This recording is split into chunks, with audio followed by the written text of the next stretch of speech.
ఈరోజు ఈ దురదృష్టకరమైనటువంటి సంఘటన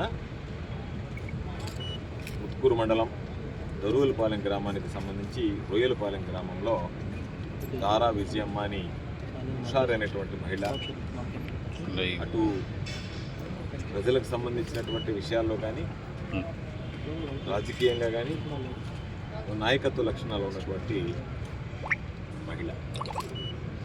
మహానేత రాజశేఖర రెడ్డి గారు మరణించినటువంటి సందర్భంలో ఆమె భర్త మరణించినటువంటి వార్తను తట్టుకోలేక ఆయన ప్రాణాలు విడిచిపెట్టి జగన్మోహన్ రెడ్డి గారు కూడా మొట్టమొదట ఓదార్పు యాత్ర చేసినప్పుడు ఆ కుటుంబాన్ని పలకరించారు.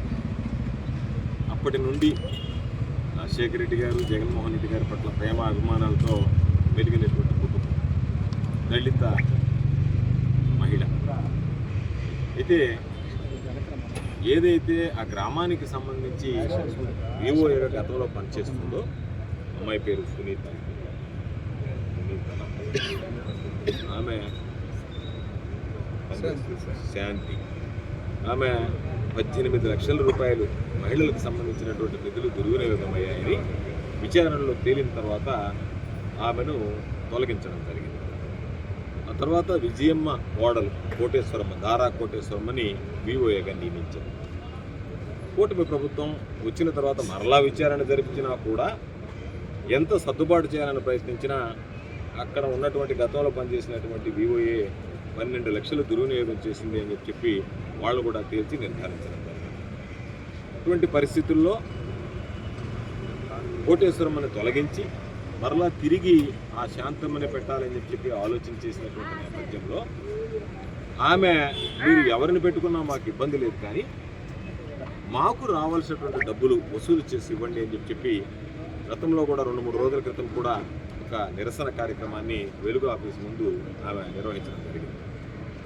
అయితే దీనికి సంబంధించి కూటమి ప్రభుత్వం ఏర్పడిన తర్వాత మహిళల మీద, వైఎస్ఆర్ కాంగ్రెస్ పార్టీకి సంబంధించినటువంటి వ్యక్తుల మీద అనేక రకాలైనటువంటి దాడులు, రకరకాలుగా హింసించడం, వేధించడం అనేటువంటిది సర్వసాధారణమైనటువంటి విషయం. ఎప్పుడైతే ఆ మహిళ తోటి మహిళలకు జరిగినటువంటి అన్యాయాన్ని విజయమ్మ గట్టిగా ప్రశ్నించిందో, దాంతో వాళ్ళు ఆమెను అవమానపరిచేటువంటి విధంగా ప్రవర్తించడం, మానసికంగా వేధించడం, ఆ కుటుంబంలో ఉన్నటువంటి చిన్న చిరు ఉద్యోగం వేధింపులు గురి చేయడంతో తట్టుకోలేక ఒక సెల్ఫీ వీడియో తీసుకొని నిద్ర మాత్రలు మింగి ఈరోజు ప్రాణాపాయ స్థితిలో కొట్టుకుంటారు. ఈరోజు వెంటనే వాళ్ళు అక్కడ ఉన్నటువంటి పక్కన ఉన్నటువంటి ఇళ్ళ కుటుంబాలు వెంటనే ఆమెను ఆసుపత్రికి తరలించారు.